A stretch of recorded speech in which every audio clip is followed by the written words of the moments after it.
this? Why weren't we able to see the sun that we missed? Table. I don't know why I'm singing this song. It just popped in my head. It's going to be the news. Like we do on Thursdays. Let's sing about the random stuff that we're going to talk about. We're going to talk about aliens and incels and Mitt Romney. Hello and welcome to Nobody Asked with Maria. Oh, hello, it's me. And Colin. And a toothbrush. Today, what are we talking about? We're talking about a bit of Romney. We're talking about a bit of aliens. We're talking about a bit of incels. And also Mila Kunis and Ashton Kutcher. It's an eclectic variety show. Woo! We call it a news roundup. There's more, there's more news out there, but sometimes I just feel like we're living in a, what do you call that thing where a thing keeps repeating over and over and over again? I don't know, like deja vu or a repeating timeline. And so some stuff I'm just like, I don't care, man. This all just seems predictable. Didn't we just talk about this 3 months ago? It just keeps happening. You're telling me that Trump said something ridiculous online? I've got to log in. I got to get the scoop. I refuse to have my life revolve around Trump. I just refuse to. I do find some of the coverage very interesting on it. I do like when people like to just read out the not the subpoenas, all of that stuff, all of the court records. I like when people read them to me. But also, it's just I have very low faith that with regards to any of it, and I'm just not going to let it control my life.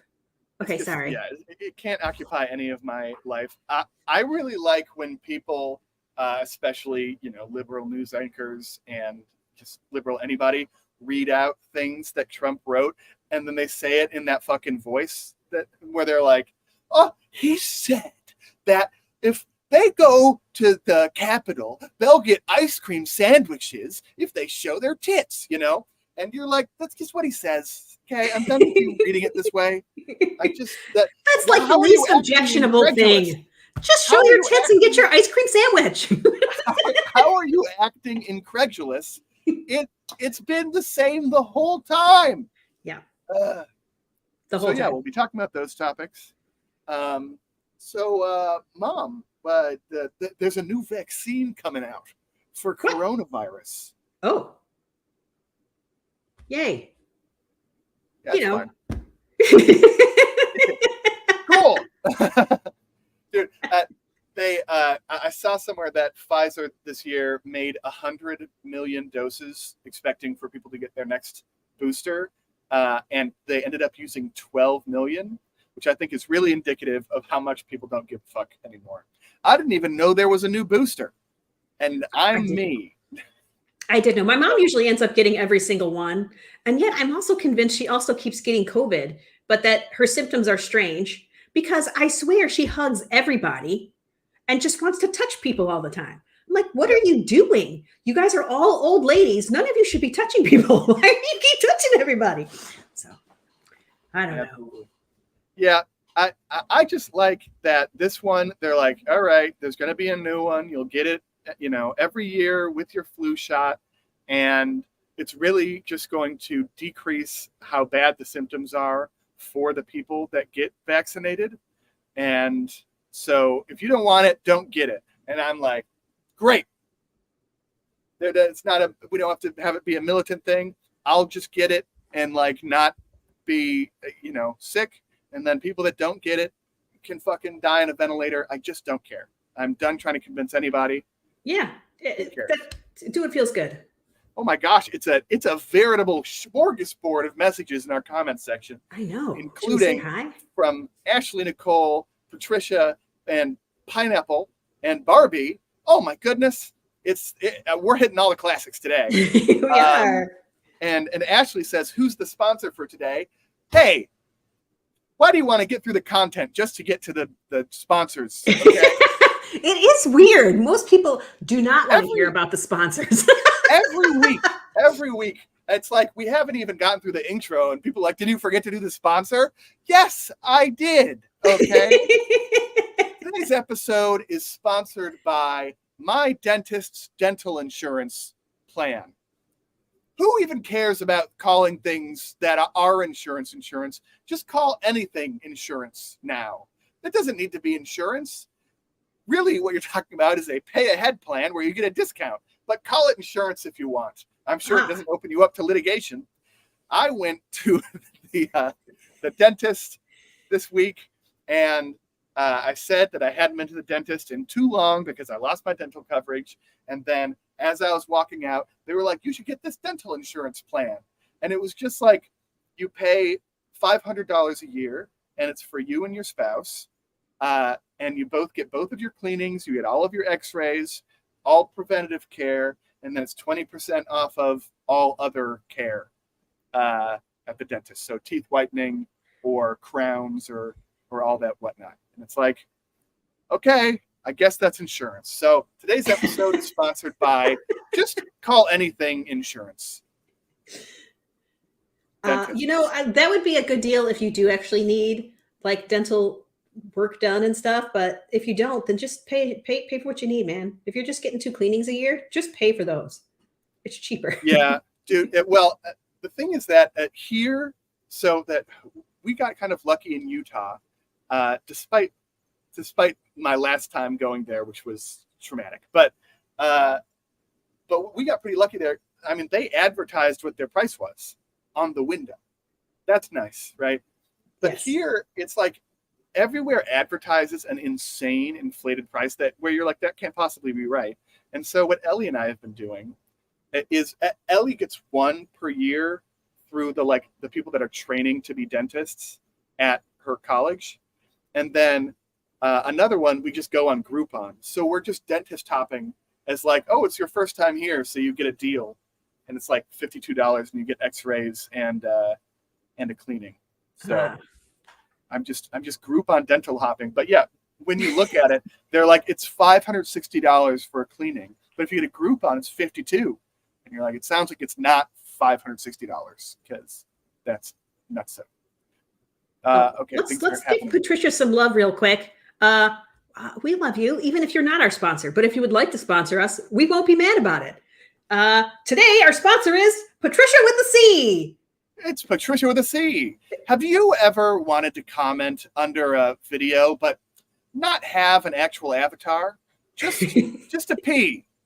Well, you should go to Patricia with the C. They can help you with it. Yes. They'll tell you exactly how to comment effectively without an avatar. No icon, okay? And leave you wondering about what the C stands for. You know what? Actually, here, while we're on it, and while we have an incredibly active audience on here, and I want to stall because I did not do enough research for my subjects today. What does Pineapple's icon say? Let me adjust my crown. Crown, because she's got a pineapple crown. Do you think that Pineapple knows that in a lot of circles that an upside down pineapple is an indicator that you're a swinger? Pineapple might know that, but as you can see, her pineapple is not upside down. My friend Justin, because we had a birthday party and the theme was like beach night, and so everyone wore Hawaiian shirts. And Justin sent me this photo of him in his Hawaiian shirt and was like, "Is this okay to wear?" And it was a pineapple Hawaiian shirt, but every single pineapple was upside down on it. And I was like, I think you accidentally got a swinger shirt, my friend. I think that was the point. Wait, is it really a sign for rainbow babies? I mean, that's confusing. Why would you not? A rainbow baby. A rainbow baby is a baby after a miscarriage. So, but why would that be a pineapple? That's confusing to me. I didn't decide. Oh, right. I can stall no longer. Wait, yes, I can. What's going on in your life, Mom? I'm just stressed. The outbuilding has arrived. Ooh, It's gigantic. ooh. Now I have a ton of work that we have to do, to put walls up in there and all that stuff, and you know, pretend that it's not a dwelling. Easy peasy. 2 months. Yeah. How do you pretend that it's not a dwelling? Well, nobody's living in it, so But hopefully, does somebody check to see if it's a dwelling? Are you gonna have to like move the bed out once a year or something? I don't know. Hopefully, nobody ever notices, or thinks anything of it. Nobody's going, "Oh, that seemed like a really big shed. I don't trust that that's really just a shed." Hopefully, none of that stuff happens. But, sometimes people are nosy. Yeah, I would hope that in Mississippi, especially where you are in Mississippi, that would be less a thing. There would be less of that nosiness. But who knows? An outbuilding. What's an outbuilding? It is basically a shed. It's not an outhouse. It's not an outhouse. It's just a building that is not attached to our house that we use for whatever purposes. This is very big, so you wouldn't generally call it a shed. I bought it at a shed place, but it's 40 feet long. It's the length, pretty much the length of the house. So it's pretty big. So we call everything outbuildings. Like at our last house, we had a shed, we had a barn, we had a thing that we called a goat shack. We had a dilapidated chicken coop. So we just called them all outbuildings. Okay, but if it is a dwelling, is it like you have to pay additional taxes? Well, Or there's different codes for if you live in it. So there's no hurricane straps in there. So we'd have to put in hurricane straps. We would need bigger windows so that if you call something a bedroom, you need to have a window that's big enough to egress out of it in case of a fire. And well, you technically could fit out of these windows. It's not the size that is required for egress. They want it to be 5 feet tall and at least 5 feet tall and 3 feet wide. And this is less than that. So just things like that, just certain code things. But if it's just workspace, then it doesn't have all those requirements.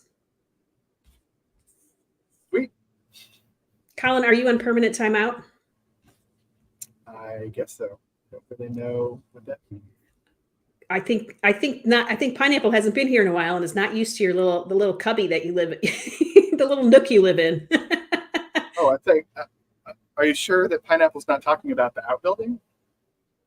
Oh, I don't think so. Is she? Oh, this is my office. If I stand up completely, I hit my head pretty hard. But it's under my bed because I live in New York City. In a studio, in a studio apartment. In order to pay $800 a month in rent, you gotta have an office under a bed. Oh, she was talking about the outbuilding. No, the outbuilding is here, and it's for when they come and visit. When they come and visit for Christmas and stuff, that they would have somewhere to stay because the camper just wasn't really working out. So they needed more than the camper. So we decided to do something a little bit. Well, it's a lot bigger, really, but.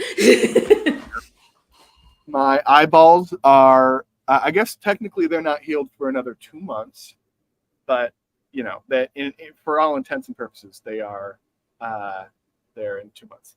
Pineapple says, "We all know you live in New York, LOL." I'm not going to harp on the thing that you think I'm going to harp on here. I like that they spelled LOL with capital L's, but a lowercase o, as if to imply that the O is actually of, like League of Legends. So I really like that. We all know you live in New York, League of Legends. I like it. For me, what I find the last few episodes, just how, and today in particular, how prominent that branch is that's against the wall. It's the branch. The branch. Which it's the branch that almost killed me. Yeah. And I guess when things kill you, you just put them into your office space. You have to keep it. You have to keep it. All right. Well, since you asked, my week was pretty good. I got, as I said, I went to the dentist. So that was nice. And I didn't have any cavities despite not going to the dentist for 2 years. So you know what that means? 3 years next time, baby. Okay. we're going to see how long it takes. Yeah, no cavities. And then it was just a beautiful day out. So I went and ate outside, and a bird pooped on my hand while I was eating. Very cool. I mean, you don't want it to poop on you at all, but to do it on your hand just feels like an extra level. Like, I'm eating with this hand. Like, yo, that is unkind, my friend. So that was pretty good. Let's see. It seems like all of my friends are just leaving for some sort of summer trip. So Alan is in Japan, and Sharon is going to Germany for a wedding, and then going hiking. And you get gold stars on your tooth chart. I get gold stars on my tooth chart. Like all the gold stars down there. That's what those are actually for all of my brushings. Good job. Those are for. Good job. Pretty good. Otherwise, yeah, life is good. We're chilling. I've had a lot of work. Pineapple hopes that you weren't eating a sandwich or tacos. I was eating halal chicken over rice. So you were using a fork then, probably. I was using a fork. Still. Oh no, yeah, it was not great. It was not. It was so, it just had a real texture to it. They say when you get pooped on by a bird that's supposed to be good luck, but I really think that's just a thing. I think that's just a thing they say when terrible things happen to you like that, to just so that you can look on it on the bright side, when really a bird just shat on you, But let's call it good luck. It's like rain on your wedding day. It's like rain on your wedding day. Ellie wants to know if I should pick up anything from Apple Tree. From Apple Tree? The grocery store. Oh, I wouldn't know. It's called Apple Tree. Some cucumbers. I said salsa verde. Ooh, salsa verde. Yum yums. Yum yum. What's our first topic, Mom? Okay. So have you heard about this alien situation in Mexico? Oh, yes, I have. But tell me anyway, for I am a listener in your story. Okay, so a couple of days ago, before Mexican Congress, this ding-dong named Masao, I don't know how you say his name. Anyway, this ding-dong guy who's just been trying to prove to the world for probably decades the truth of aliens, has brought these actual alien bodies before Congress in Mexico to be examined, and as verifiable proof of aliens. They were like this big. Okay, they're so tiny, and they appeared to be covered in like paper mache. I mean, I'm not saying it was paper mache, but it looked like paper mache to me.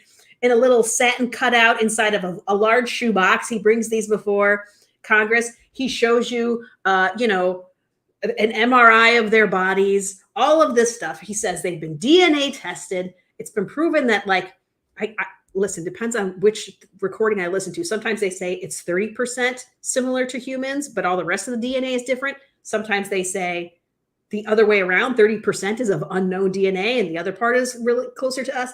I don't know. It's very confusing the way they say it. What I think is really cool is that in this extraterrestrial world, they developed the same DNA. Yeah. It's just pretty cool. Just some of it.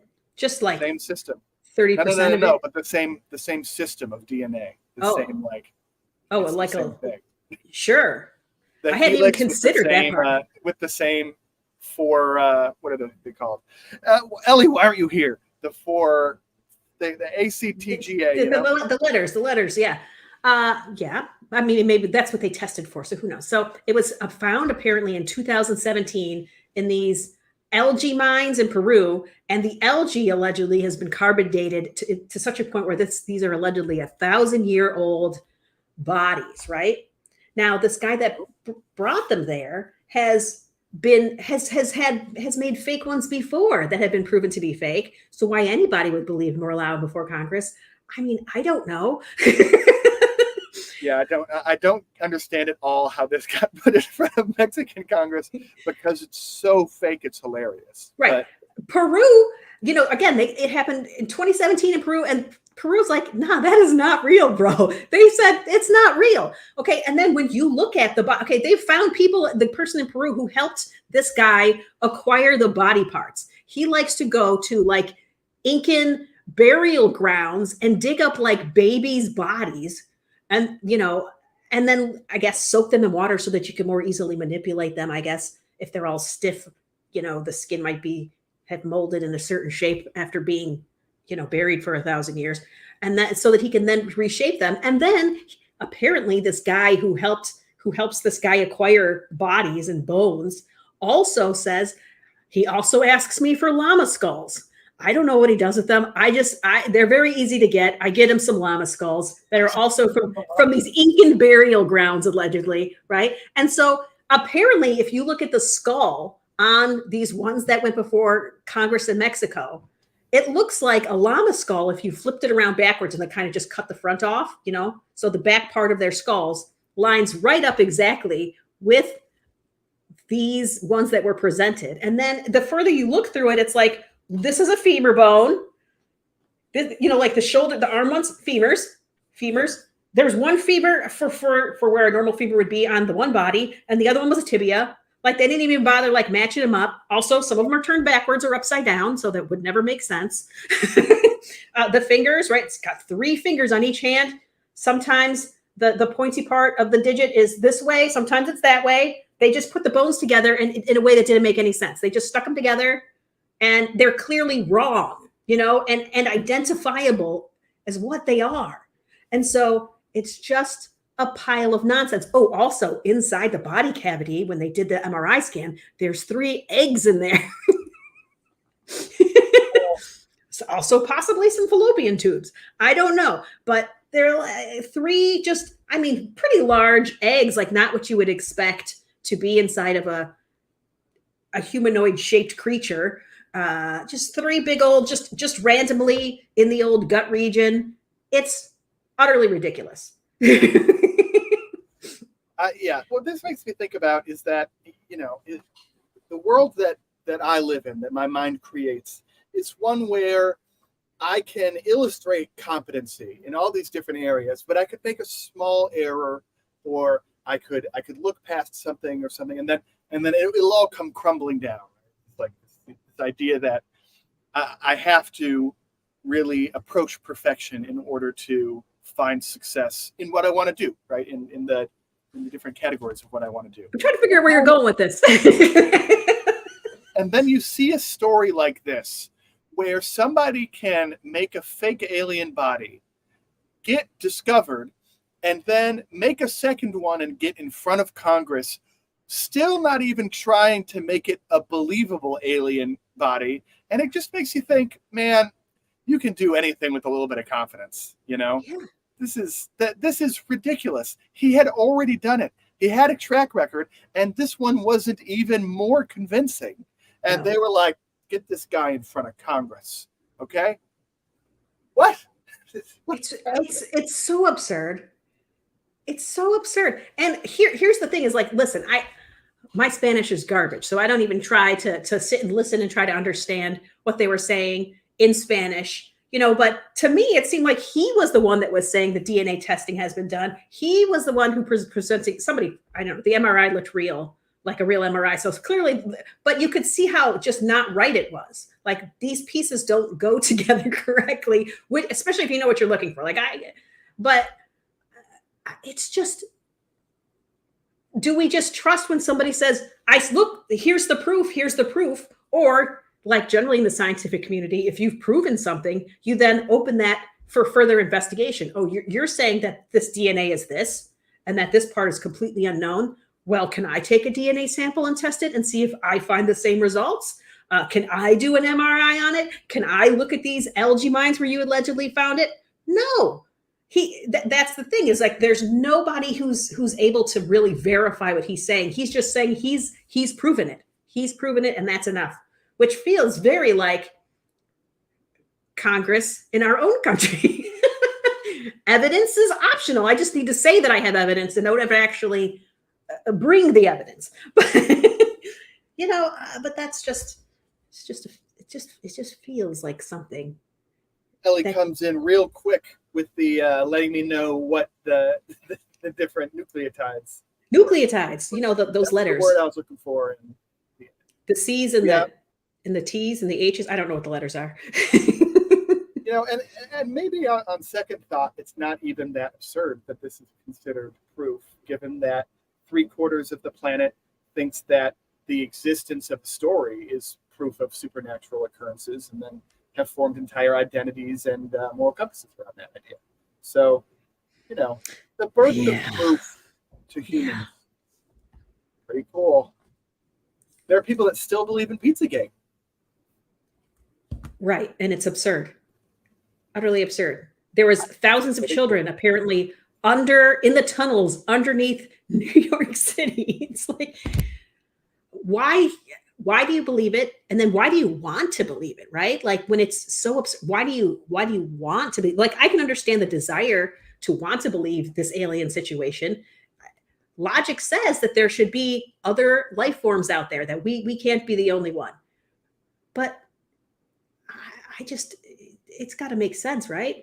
I don't know. It just feels like a story. The bad guys are harvesting the blood of children. It's like what everyone writes in their first fiction class. Exactly, because they're all Satan worshipers. Because I don't know what else you would use the blood of children for. To rub it on your skin to keep you youthful, so that you can be in Congress forever and never leave. I don't know. What do you do with the blood? It's like that one. Have you seen that one billionaire that takes blood transfusions from his 19-year-old son? No. What? Let me look this up real quick. I'll pull up the story. That's quite alarming to me. Like I remember when what's his name? That bicycle guy would, in his doping scandal where he was basically storing his own platelets and giving them to himself. Yeah, Lance Armstrong, bicycle guy, Tech billionaire who spends $2 million a year to look young is now swapping blood with his 17-year-old son and 70-year-old father. Wait, why does he want a 70-year-old father's blood? I need to get one of those stupid Chrome extensions where I can see what this is. Here, let's find another. I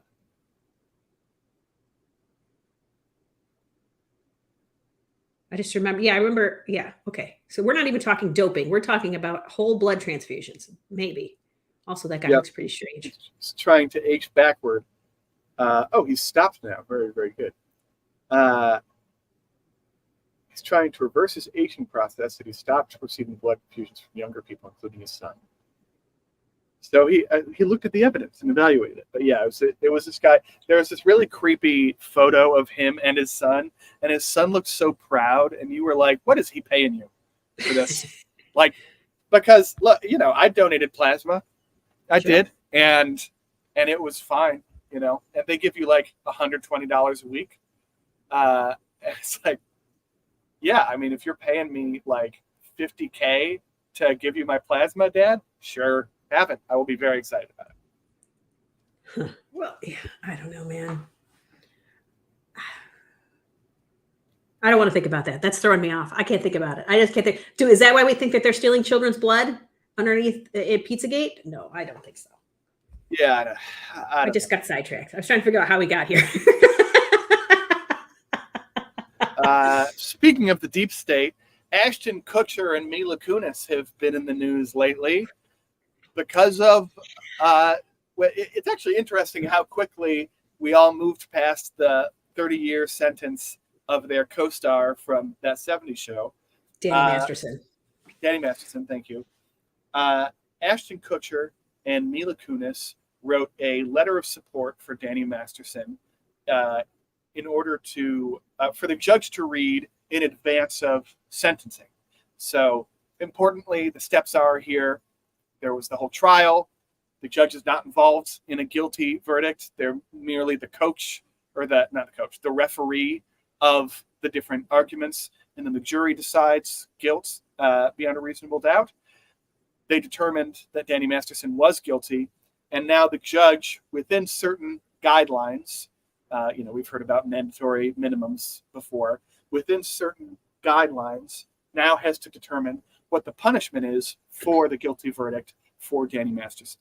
And one check that exists for this in advance of a sentencing is that an individual can ask friends, family, coworkers, etc., to write a letter of support, which does go into the public record, a letter of support just talking about the value that this person has offered to society outside of this instance, because this is largely because the judge doesn't see the person outside of the context of this one terrible thing, right? Okay. There are many people that steal from a store, right? And some of them are douchebags, and some of them are like people that messed up once. But the judge only sees the case in front of them. They don't get to see the whole person. So a letter of support is meant to be sort of a check to that, where the judge sees what do people think of you outside of the context of this this instance, so that I can take it into account in my sentencing. One of the things that they might take into account is your own existence in your family, right? If you have a child and you're considered a very positive presence for that child, and the judge has to consider that putting you in prison for a number of years is going to have a substantial negative effect on that child, that'll be taken into account in the sentencing.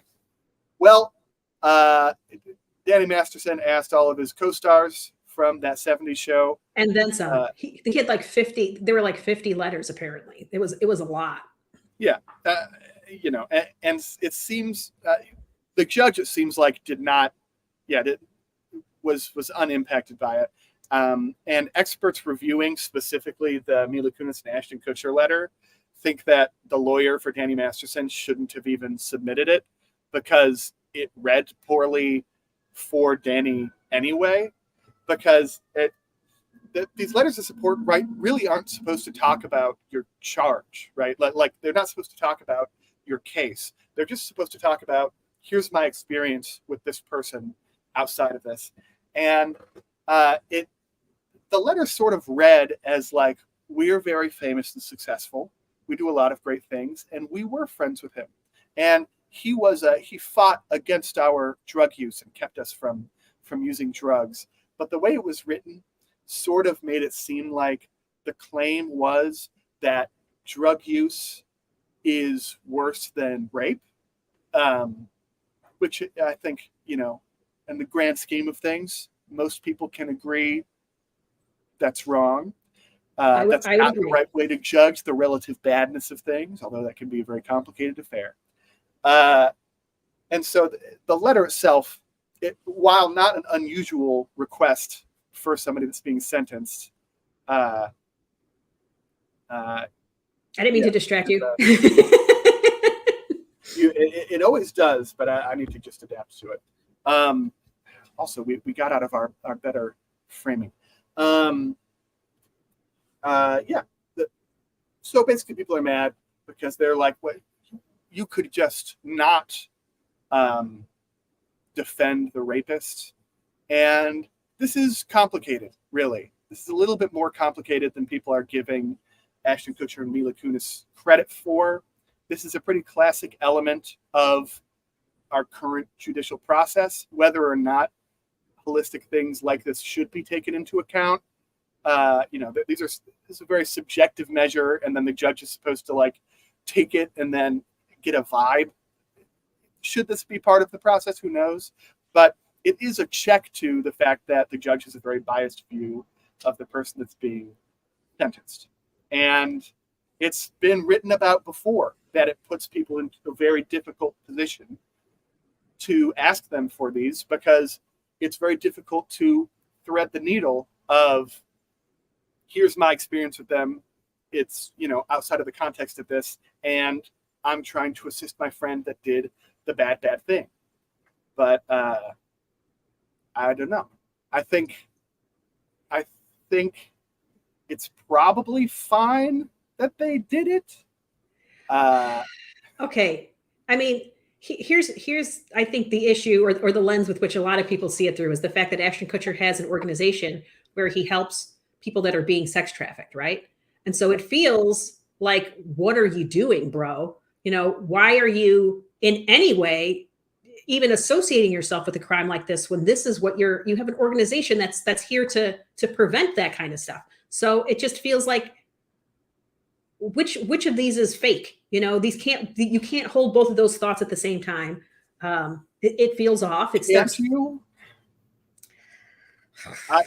This is my point, is that I don't think the letter is saying don't convict this person. It's attempting to create a general sense that reform is possible, right? There's an element to this whole thing where it's like additional accusations don't seem to have come out, in the recent 10 years. Has something changed in his life? What was the impact of the cults that he is and was a part of, and that Ashton Kutcher and Mila Kunis may or may not be a part of? But you can care strongly about rape and sexual assault and also believe in reform. I don't, but I think that you can have both of those ideas, right? I mean, you can believe in punishment and also think that reform is important. I will say for a case that happened 20 years ago, for him to get 30 years is startling. So I'm just wondering how he was perceived overall. I mean, I think it must have went beyond that. It must have been, like some level of manipulation, of controlling people, of not, making it hard for them to go to the police. There must have been so many other elements, because 30 years is a long time. Like, is there some conspiracy as well to keep people from testifying? It just seems like I'm just surprised by something that happened 20 years ago to get 30 years for. I'm not saying whether he deserves it or not. I just find it startling when it's hard to get convictions for rape at all. Yeah, well, I also think that judges are. I think that judges are aware of the predicament they're in, especially with the highly publicized rape case, that if they're perceived as being too lenient, they will probably get death threats for the rest of their life. And so I think that could be an element here. I think it's a very complicated situation. I'm quite happy that he's being sentenced to prison. I don't really care at all. But these letters of support are expected and normal in cases, and even in cases that are terrible, right? It's like it's just something that's expected. There's a case from 10 years ago that was just a heinous murder of a family in Connecticut by these two men, one of which seems to have had some sort of a mental disability, and the other one who seems to be completely evil. Anyway, they committed this terrible crime. There's no question about it. And after their sentencing, there's a determination between the death penalty and life in prison. And people that knew these people, even though they knew they did this terrible thing, were asked to write, well, what was your experience outside of this instance? Is this a breakdown? Is this just this person's completely evil? What you worked with him. What happened when you worked with him? Was your vibe like, I wouldn't let anyone alone with him? Or did you not predict this at all? Yeah. And so people did write those things. Yeah. But that's the other part that makes it surprising about a case from 20 years ago, right? Is if you're not seeing this being a bigger pattern, there's a punitive level of punishment, right? And then there's the are you a danger to others level. So I think that's why I'm surprised, is it seems like he's ruled that it's not just punitive, it's also we think you're still a problem. That's the way that it reads to me when you get 30 years. And that's interesting to me. I want to know more. I want to know why, yes, it could just be everybody's watching, but like a life sentence is usually 25 years or 25 to life, right? And we've just gone 30. So I don't know. It's just, I think that's what surprises me. I just feel like there's definitely another level. I know that I feel like back when it happened many years ago, and there was initial talks about, Danny Masterson doing this, It seemed like that the women had a hard time going to the police for a number of reasons. Like if it was in that town, in that part of California that is run by or Florida, is it Florida? Wherever the big Scientology thing is, like even the police department is run by Scientology. So it's just impossible. Sorry, my dog is to get anything done, right? It's impossible to get justice against a Scientologist in a city run by Scientologists. And then the other part of Scientology where if something bad like that happened to you, you must have deserved it. You allowed it to happen. You deserve it. It's just a very weird tenet that they have in their religion. It's not even a religion. I don't even, whatever it is. And that just feels like another like mental layer that you have to get through. It's like, well, I couldn't have done this thing to you unless you let me.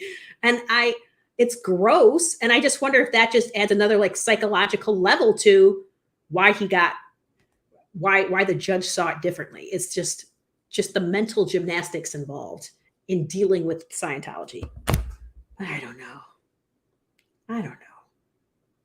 See, he actually thinks he's a continuing danger. He must be. He must be on some level, right? Can you not hear me right now?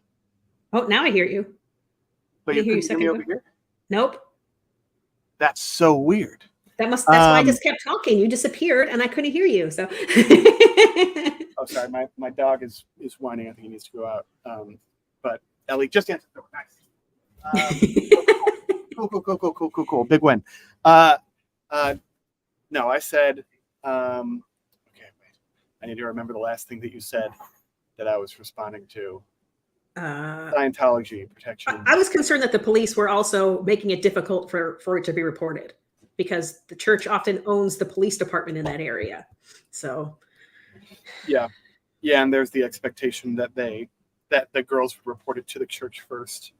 Not unlike how in colleges, you're heavily pressured to report to the college before you report to the police so that the college can handle it internally, which feels illegal, but I guess it's not. And then when you do report even to resources like Violence Prevention and Response at MIT, essentially what they do is just tell you how terrible it would be to go through the litigation process, which it would be. But seems self-serving. So do you think everybody should have come down as hard on Ashton Kutcher and Mia Kunis as they did? Because no, social media hates them right now. No, I don't think that they should. I also think that social media is kind of hilarious about how it treats crime and criminals, right? Because it's like it feels like out of the same mouth there is like anti-punishment ideas and entirely pro-reform ideas. All crime is due to situation, determinism type ideas. And then in other situations, probably having to do with socioeconomic factors, there's a certain like rotten hell contingency of people. And I just want more consistency, okay? Just be a rotten hell person or be a reform for everyone person. Otherwise, it just seems like you're picking and choosing your shit here. Because people just love these stories of people that were convicted for murder and rape and cop killing that then go on to read books. And then there's these fucking stories about them. And they're just like, they're these paragons for the same people that are like, I hope this person rots in hell. They throw away the key for stuff that, Danny Masterson's terrible, but for stuff that's less than that, right? For, I think that there was a case of a teen that was joyriding and killed somebody joyriding in his car. Terrible thing, had a terrible consequence, but also it was his lack of situational awareness, his lack of understanding of consequences and how big of a deal operating a piece of heavy machinery is that led to him making this colossal mistake with incredible consequences, right? And you can think like that it's necessary to punish people strongly for negligence in this country in order to indicate to everyone else that you can't afford to be negligent by a car. You can think that, right? But when people, when the same people talking about this kid that was joyriding, no malice in his heart, just was a moron and killed somebody, they're like, oh, I hope that he never gets let out. I hope that they throw away the key. But then they're excited about, you know, the reform of convicted murderers. It's like, what is happening right now for you? Right. I don't get it. The temperature of things just is random. It feels like it's just how the case is presented in that moment to you. I will say in social media around the Mila Kunis and Ashton Kutcher, they do like to show a lot of clips from, you know, when the 70s show first came out. You know, Mila Kunis was like 14 when that show started. And it really reads gross, right? Because why the fuck was she 14 when that show started? Why did they cast a 14-year-old? Okay. Right. To be sitting on the lap of a 19-year-old through the, you know, every single episode, making out with them. I agree. The clips are just hard to watch, and the things that they talked about and all that stuff. Hard to watch. And they talk about Danny Masterson betting Ashton Kutcher that he should like use tongue during one of the scenes or something. And it's like, yeah, that's gross as hell. And I don't know how society was cool with it at the time. I do think in that clip, in that like talk show clip, I do think that whoever the interviewer is, she seems kind of like, what the hell? I think it was Rosie O'Donnell. Yeah, she seems not about it. Yeah, she was like, oh, so you should have been in jail. You know, she just kind of said it, like, you know, yeah. Yep. But also it was interesting, like Mila Kunis is the one that brings it up in it.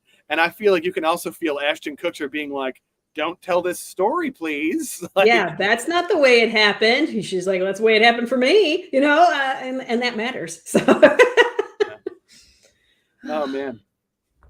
Next story. Is it me or you? Who we want to go with? Want to go with me? Well, I just did Ashton Kutcher. So you did. Okay. So I want to talk about Mitt Romney. So he... Young Mitt. Yes. In the last couple of days, he has announced that he's going to retire. He's not going to run again for any public office. And he said a lot of interesting things. Some of it is coinciding with the fact that over the last 2 years, he's been talking to a reporter, and he is writing a book, and his book is going to be released soon.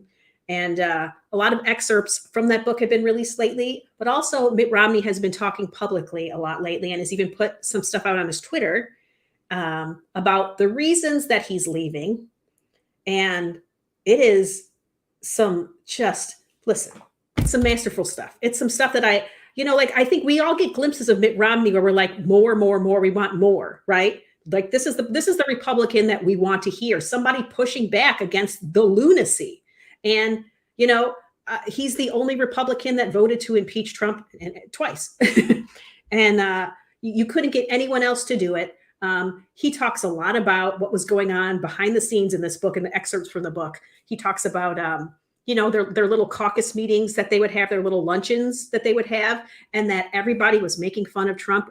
They would literally be giving Trump standing ovations when he would show up to these luncheons and just talk about all the wonderful things that he's done. They'd give him standing ovations, and the second he would leave the room, they'd all start laughing at it. Like these people do not like Trump, but they will, blow him up to his face and then say to Mitt, who would not do that, man, I wish I could say what you just said, but I can't do that. And then pretend that they never had that conversation, like all the time. Like even like Mitch McConnell would be like, yeah, man, you're totally right. I wish I could go out and say that Trump sucks, but I can't say that. And then, if you ask Mitch that conversation happened, to be like, I don't remember that happening. So it's pretty good Mitch McConnell. It was a good Mitch McConnell. It's just interesting. All of this stuff is about to come out and has started to come out. Some of the stuff around January 6th, that a lot of this was known ahead of time, that stuff was going to get dangerous. Literally, a different senator who was talking to somebody in the Pentagon told Mitt Romney that stuff was going to might get out of hand on January 6th. And, we should be preparing for this. And he's asking Mitch McConnell, are we doing anything? Are we getting ready? Mitt Romney said, I'm concerned that the person that, who gets to make the call on calling up the National Guard to help out the DC police, I'm concerned that that person is Donald Trump and that he might not do that. He might not be there to help us out and to back us up. Mitt Romney said that to Mitch McConnell, and Mitch McConnell just nothing. Sent an email saying, these are my concerns, no response back. And Mitt Romney was getting death threats at that time because he was pushing back. He was already saying, I didn't vote for Trump. He really did lose the election. None of this is fake. Mitt was saying that stuff. And of course, that means these people that are incited by this stuff are threatening Mitt Romney. Mitt Romney pays $5,000 a day for security for his family so that they would not get attacked, because that's the level of fear. Even in Utah, he goes to a Republican convention in Utah and is getting booed off of the stage aggressively. He's scared to be around other Republicans. He started talking about creating a different party that was more centrist. But how are you going to get, everybody's just too scared to do anything right now because MAGA Republicans are controlling the Republican Party, and they are scary. What I would do for a fucking centrist party. I am not a centrist at all, but I think I would vote for it just to give it power, Yeah. Oh. So I don't know if you've got that. Yeah, I do. So Mitt Romney posted on Twitter kind of an announcement. It's a little bit long, but we're going to start like partway in, and he's talking about why he's going to retire. Infrastructure and federal studies to save the Great Salt Lake. I've spent my last 25 years in public service of one kind or another.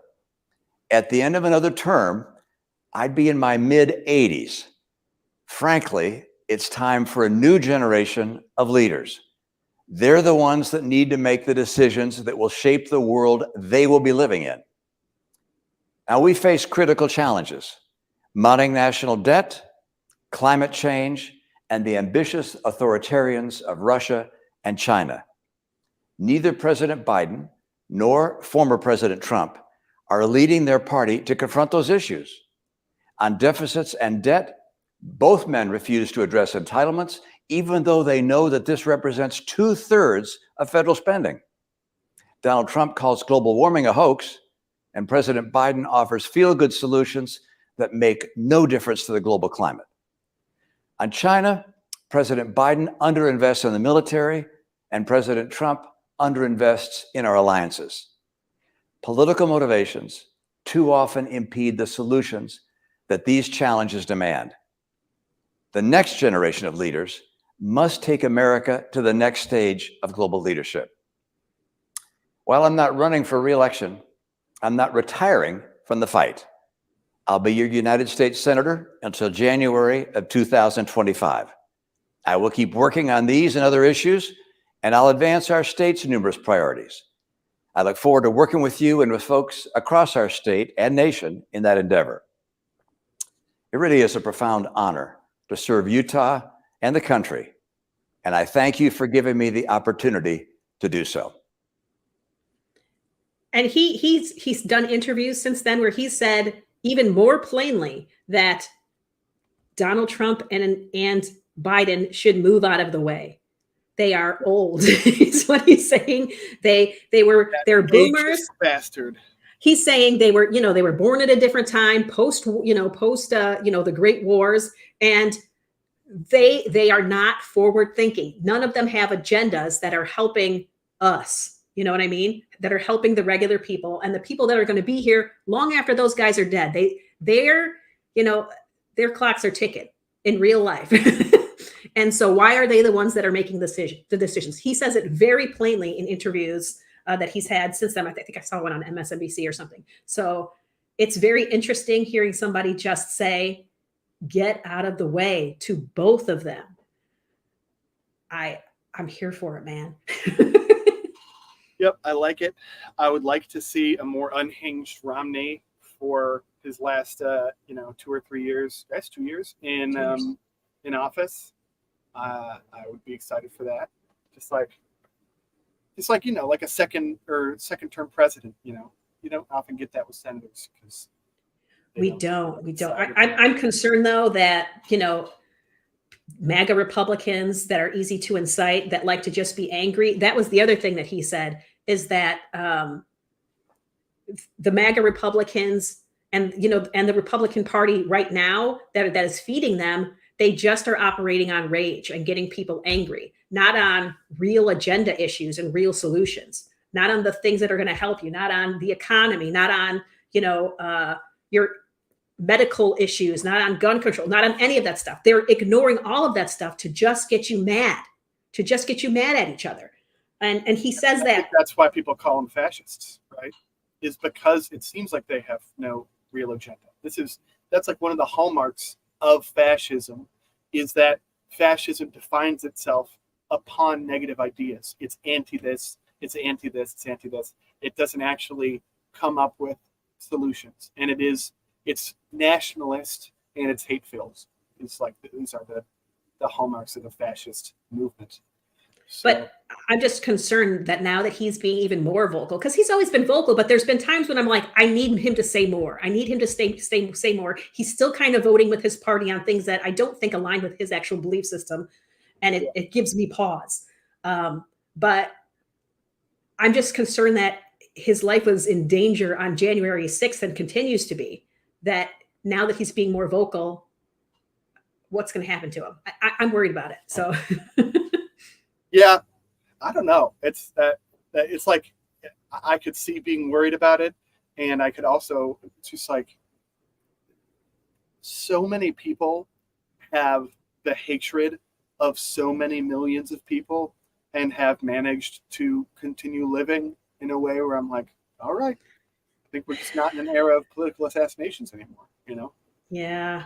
Well, I don't know, man. Anything can happen. It feels like it just takes one crazy person, because we don't address. Romney would be a really depressing person to have assassinated. He really would.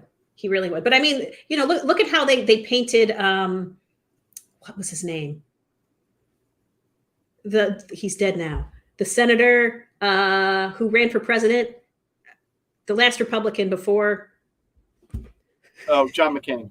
John McCain. Look at how they painted John McCain, before he died. Like, they really went after him because he also, he was trying to just do the work, right? He's like, we need to make decisions. We need to do these things. This stuff that you're saying is crazy and nonsense. Or this other stuff is like, no, man, these things really did happen. Like, I've got the proof that, Trump was in cahoots with Russia.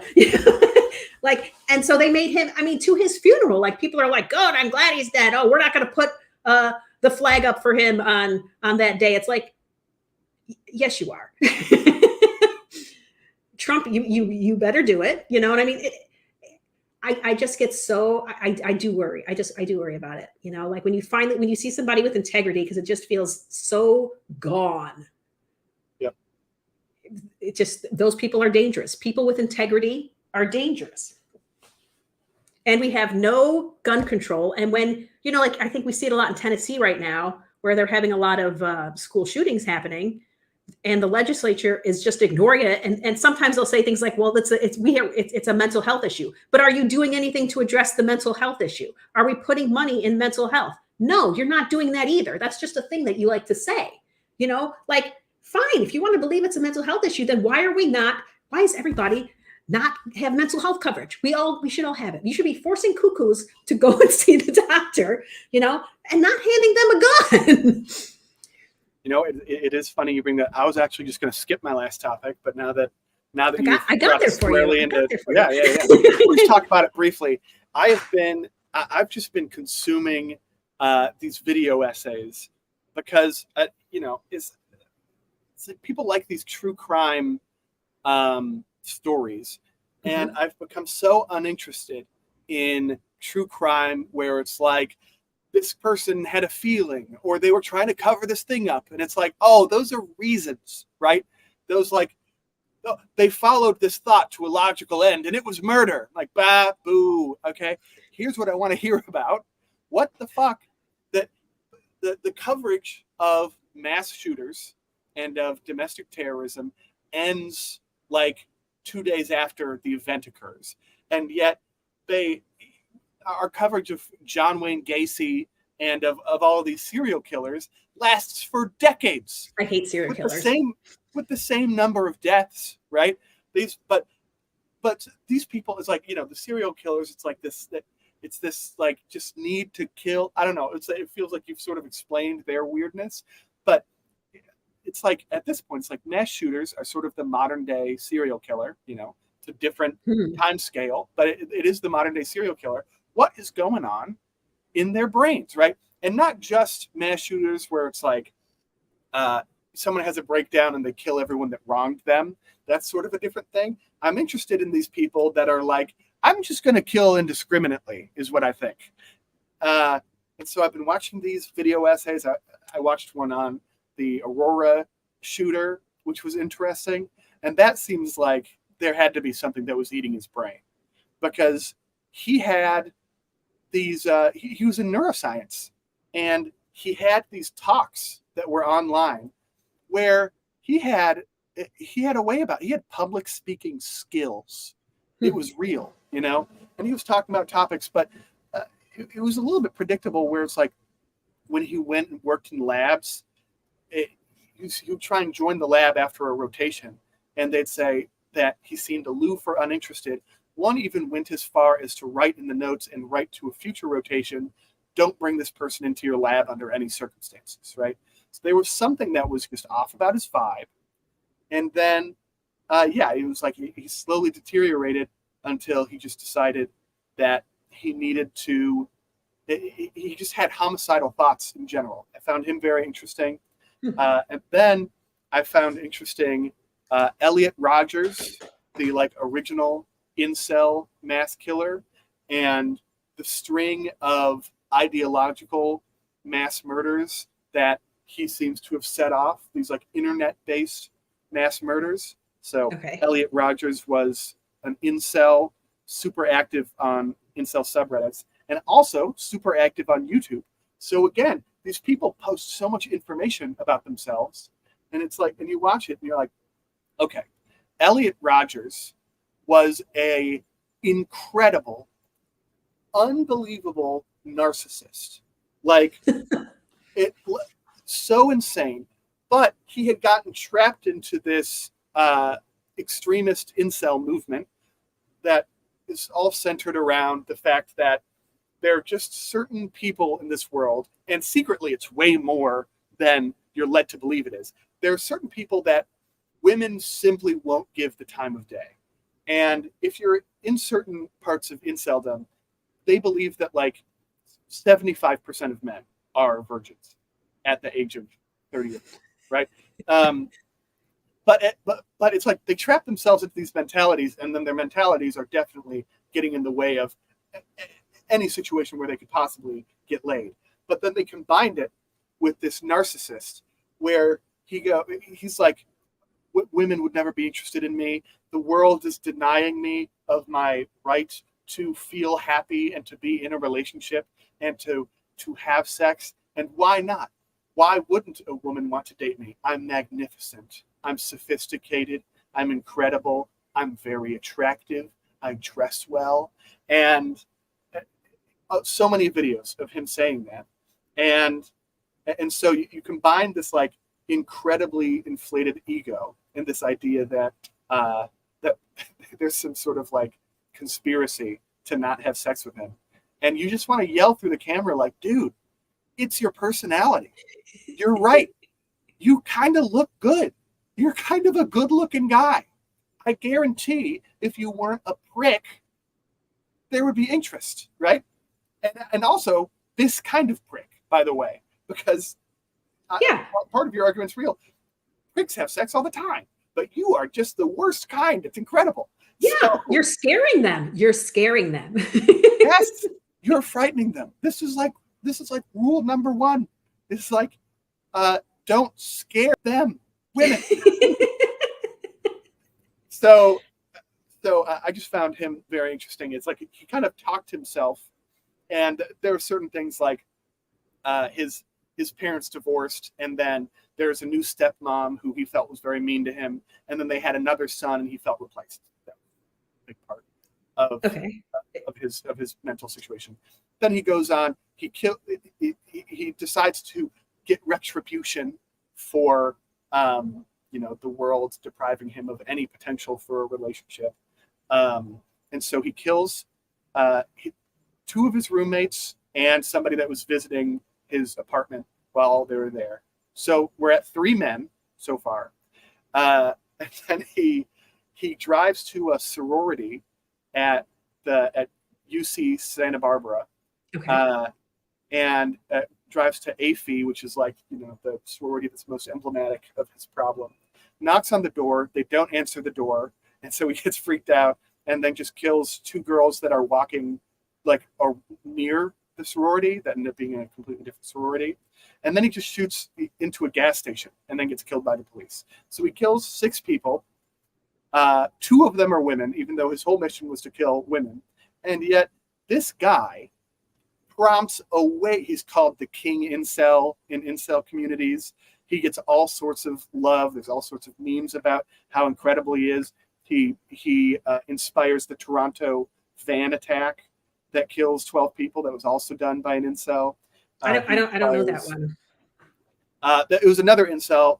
He has he didn't videotape himself or anything, but he clearly has some sort of mental disability, but gets trapped into the same incel world.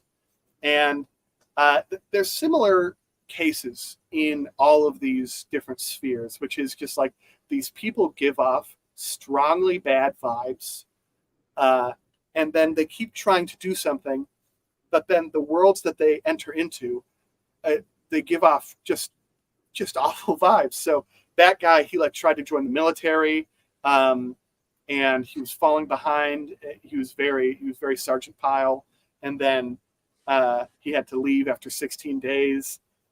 He was just failing at everything that he did. And so he ends up renting a truck and then just driving it on sidewalks in Toronto. And he killed 12 people before getting stopped. With the vehicle? Yeah, with the van. Oh, okay. Yeah, it was a van attack driving through Toronto. And then he tried to suicide by cop at the end of it, but he didn't have a gun. So he tried to make his wallet look like a gun, and the police officer was able to tell it was a wallet. So he got brought in. But you can watch the interrogation of him. It's the dude is unwell. I mean, he is he's just not all there. But he uses incel language in what he's saying. It's like he says well, I'm trying to get revenge on all the Chads and the Stacys, and he says it in this very meek tone. I don't know. I'm just interested in the people that break and then do unbelievably illogical things, right? I still haven't watched any on school shooters specifically, but yeah, that Elliot Rodgers guy inspired a whole bunch of attacks from different groups. I mean, there's the incel ones. There was the Christchurch shootings of mosques in New Zealand, and that was loosely inspired by Elliot Rodgers. I've just been these people are just insane. Well, it's just like Andrew Tate, which I think he might not be in jail right now. I'm not sure exactly what's going on with him, but he was in Romania he had an entire crazy compound situation where women were being trafficked, whatever. There was a bunch of weird stuff going on, but he appealed to men because, he starts off sounding like, he's a guru who is, giving financial advice on how to be just a more successful person all the way around, right? You're just going to be more successful financially. You're going to be more physically successful. And then we move on to how you interact with women and control women and treat them like garbage. And I think, he started off saying things that, that make sense, right? That are logical. And then you get a following, and then you just go further and further and further down the road. Just like anything, just like MAGA, right? You start off with some concepts that don't seem completely insane at all, and then you just roll further and further and further down the road. It really does feel like there's a playbook, and it plays on these specific groups of people that are insecure and lost. But if you watch these interrogations of the mass shooters, it does lend more credence to the like it's a mental health thing, because these people were detectably unwell for the most part. Then there's that, like the Buffalo shooter, completely different. That's like the alt-right pipeline created this kid and then convinced him that his people, white people, were being replaced in America. That's a whole different sphere, right? Right. And so you bucket these different ones, but yeah. But everybody's mad at some group for some reason in such a way that they want to attack them. You know, like when you shoot people, an entire club of, you know, of gay people just having some fun at the club, and you just go in there and shoot the place up. These things don't make any sense. How is this club of people hurting you? I think, I don't know, man. There's always mental health involved. There has to be. I want there to be. They trap them with these like seductive pseudo truths, where yes, I like that. Where there's just there's this initial precept where it's like impossible to disagree with, or it is just simply true.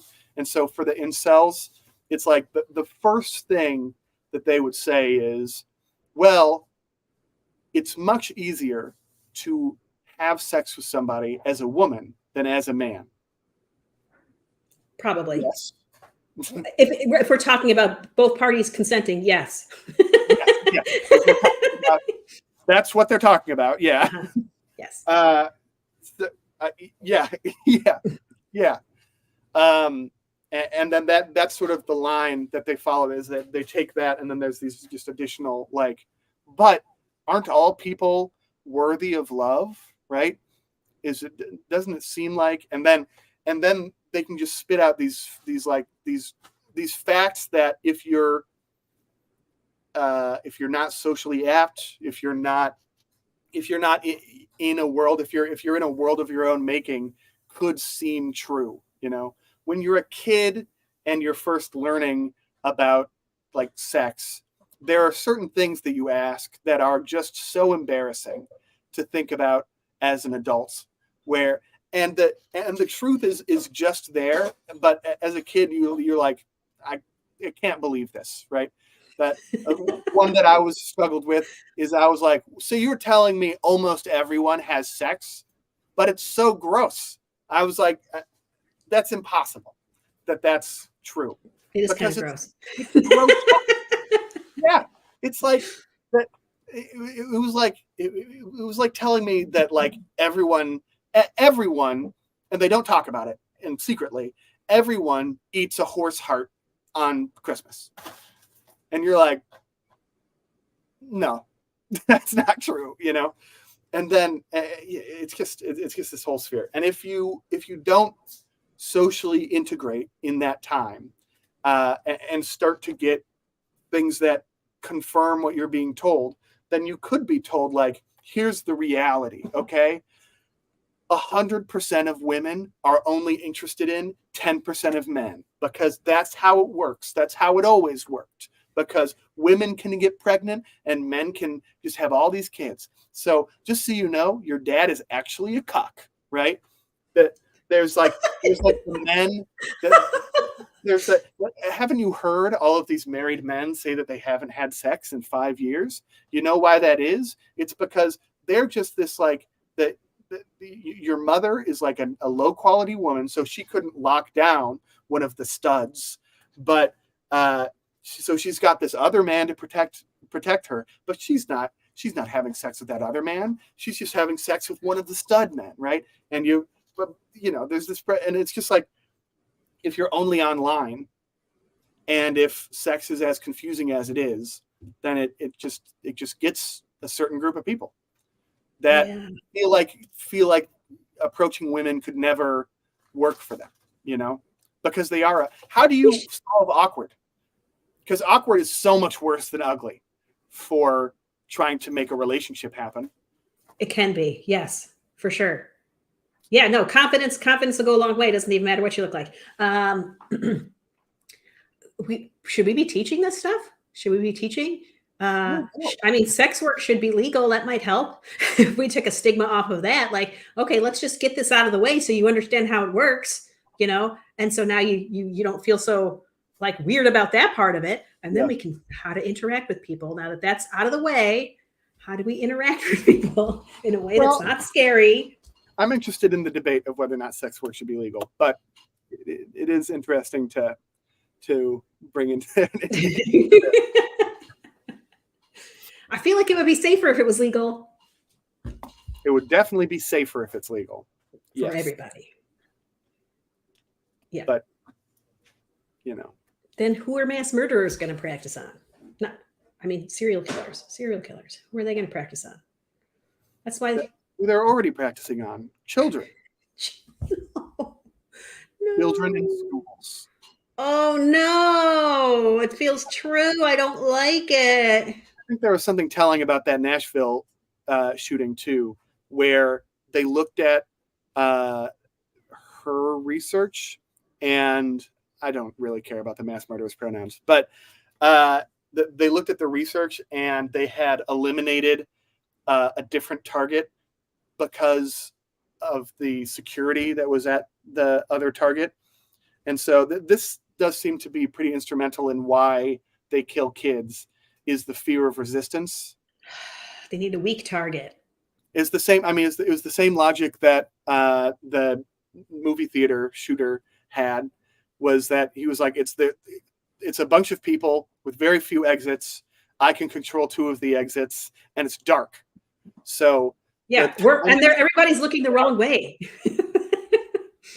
I think that he was in front of the theater. Oh, that's probably true. But even so, but yeah, he was like, he let out smoke canisters, and then was the other thing he cared about, which I thought was really interesting, is that he didn't want it to be personal. Like he didn't want to perceive the magnitude of what he was doing. And you're like, why do you want to kill but also not kill? Because he had also thought about like killing hikers, but then was like, I don't want to, be there for them dying. So he listened to music while he was doing it because he didn't want to hear people dying. And you're like, what do you even want from this? Why are you doing this? Oh. And you want to ask him, but he's just crazy. That I will say that one shooter's research has been a godsend for security grant writing, because you can put it in every grant. Like, these shooters evaluate targets and eliminate them very quickly on the basis of security. It's the same thing when you hear interviews with serial rapists, and it's like, the number one thing you can do is not be the best target ever, right? Like, be a worse target. If you have a weapon on you, and it's not like a knife or a gun, it's like, do you have a metal water bottle on you? They're going to think about that, Do you have a ponytail? Right, because they can grab a ponytail? Yeah, because they can grab a ponytail. Or like, your likelihood of getting your stuff stolen in New York is increased dramatically by just looking at your phone while you're walking down the sidewalk. And as long as there's still people looking at their phone, looking down the sidewalk, very easy to be not a very good target. So, and there are so many people looking at their phone, walking down the sidewalk, just stopping dead in the middle of the sidewalk randomly. And I'm like, God, I hope someone steals your phone. You can't. It's in her hand. There's still something else. Oh, you can, very easily steal phone. That there's an epidemic I think a few months ago, where if you were sitting on the subway and you were sitting on your phone and you were on the door, somebody would stand by the door and wait, because you hear a ding right before the doors are about to close, and then they would go yoink and then run it, and then the doors would close, and you'd be in shock for a second and then just not have a phone. And then the train would take your victim away. That's a great crime, by the way. A crime where you can steal from somebody and then infrastructure takes your victim away from you. That's good planning. Most people, like, you've got find your iPhone and stuff. Like, it just seems sort of dumb to steal phones now. I guess unless their wallet's attached, take all their wallety stuff. But I don't know, there's probably some way to wipe it or some shit. I don't know. They still do it. So yeah. All right. I think that was fun. I think we've hit them all. We've hit all of our topics today. Yeah, I wasn't even going to talk about my last one, but I don't know. I've just been watching these videos, and it does feel like there's mental health is a big part of it. Or But we need brainworms. mental health. Or brainworms. Space lasers. 5G. I don't know.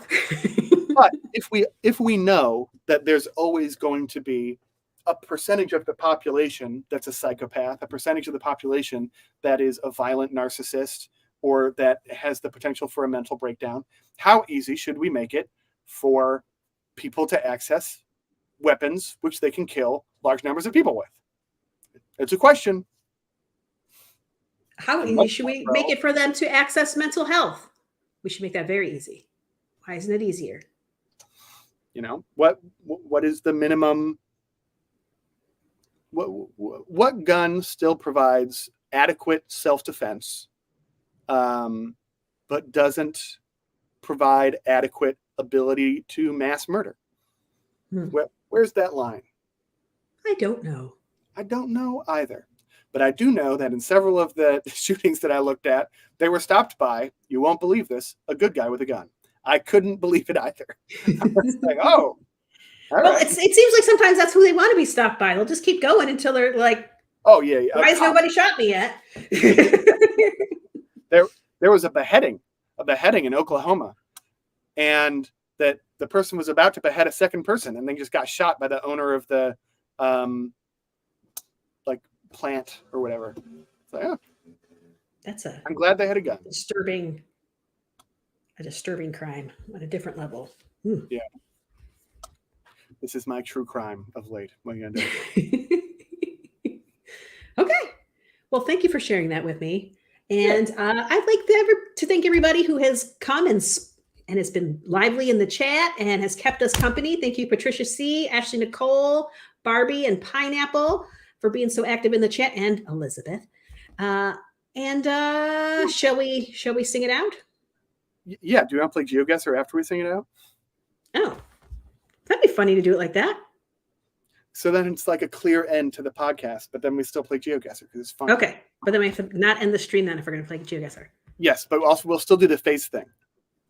Okay, yeah. Okay, so we're going to sing it out.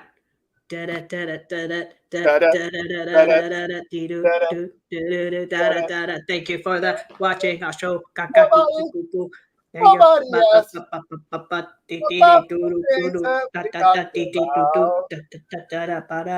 we still talked about it. That's the point of the show. Just talk about stuff. Yeah, we're just talking about stuff. Nobody. No one ever asks.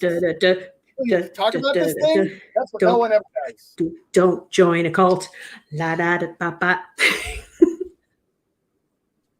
And that's the end of the show. And GeoGuessr.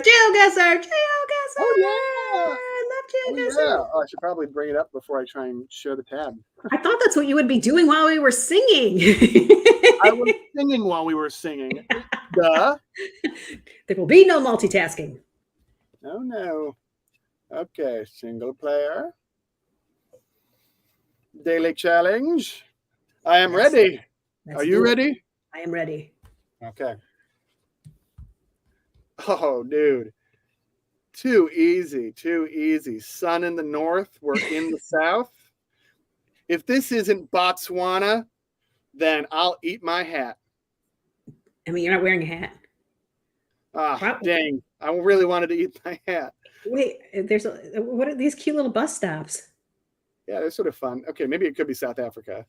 No, wait, that's not a yellow line, is it? Is this yellow? No, it's white. It's white. Okay. So yeah, so probably Botswana. Lebu. Lebu. Lebanon. That's it's got a U in it. De Pantoretta. Oh, okay, this is not Africa. This is. Okay, let me think. Lebu. What would be a country that starts with an L? That's weird. Yeah. Uruguay. Lebu.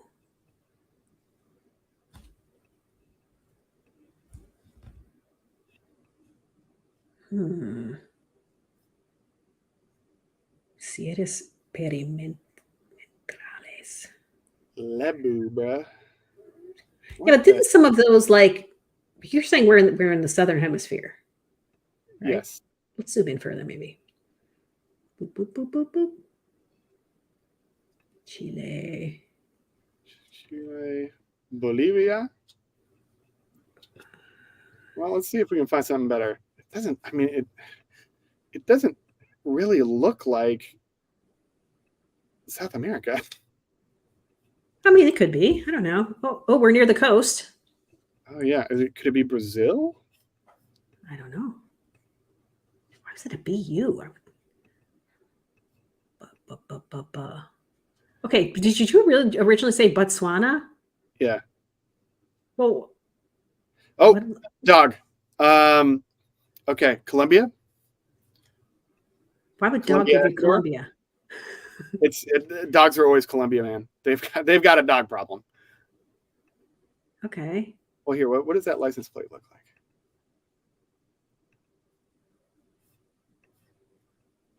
Sort of looks like a United States shaped one. Yeah, but it's definitely Southern Hemisphere. Well, I don't think this is the United States. This is clear.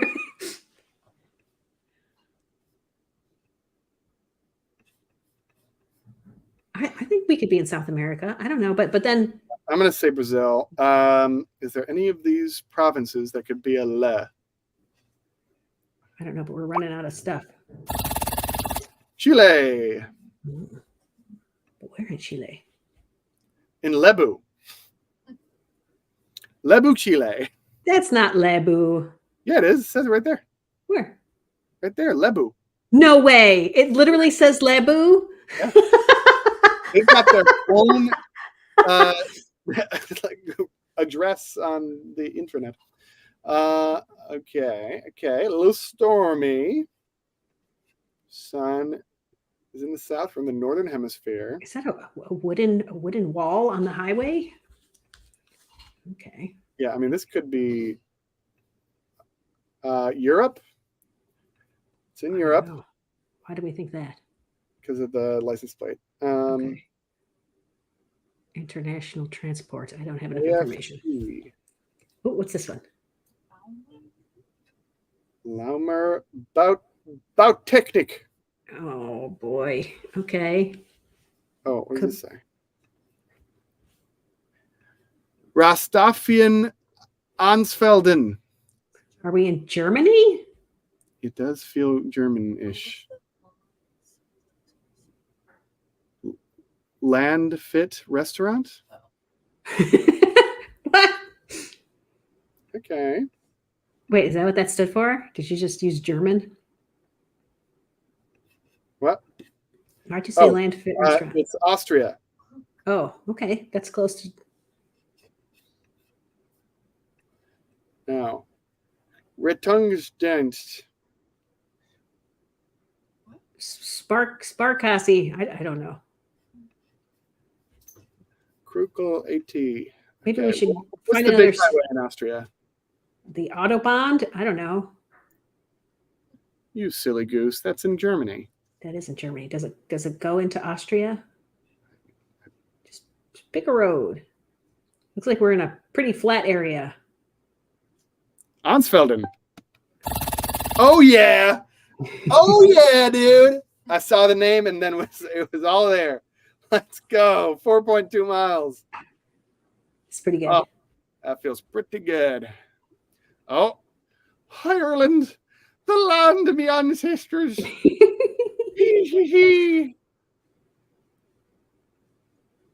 I mean, maybe. It is a little hilly for Ireland. It could be. We have hills in Ireland. Yeah, but I'm just saying it could be Scotland. I don't know what to tell you. Oh, okay. Well, that's true. I mean, it could also be Sheep. Scotland. Sheep. We're still on the same track. Yeah. The lands of me. We haven't even found a house yet. Just a bunch of sheep. These, I don't know how to distinguish power lines. I have not been to Scotland or to Ireland. Ellie, you remember that part of Washington that when next 4 kilometers, it'll be all squiggly.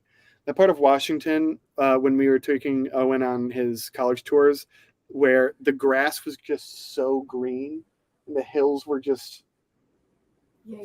gorgeous. It was crazy. Is that Washington or Oregon? It was Washington. Because it was right after Washington State University. Oh, icy? Gravel. Did it say gravel? Yeah. So I think we're still on the right track then. It didn't say gravel in some weird language.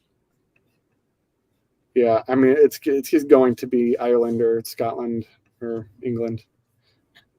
I say we go Ireland. Ireland, Okay. right in the middle. No way it's New Zealand. No way. How are we going to get this? Oh, they speak English there too. How annoying. Didn't see any other cars. Oh, if we had seen another car, I could have told you it was New Zealand. God, that is infuriating after such a good guess. Well, this looks fun.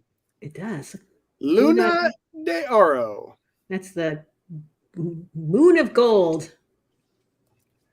Los Encuentros. Okay. Nueva Santa Carina. Oh, this is Mexico. Yeah. Do you know where Santa Carina is? I think it's over by. No, it's Guatemala.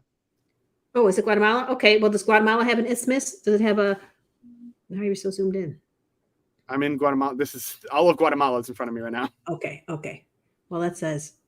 What's Nuevo the isthmus?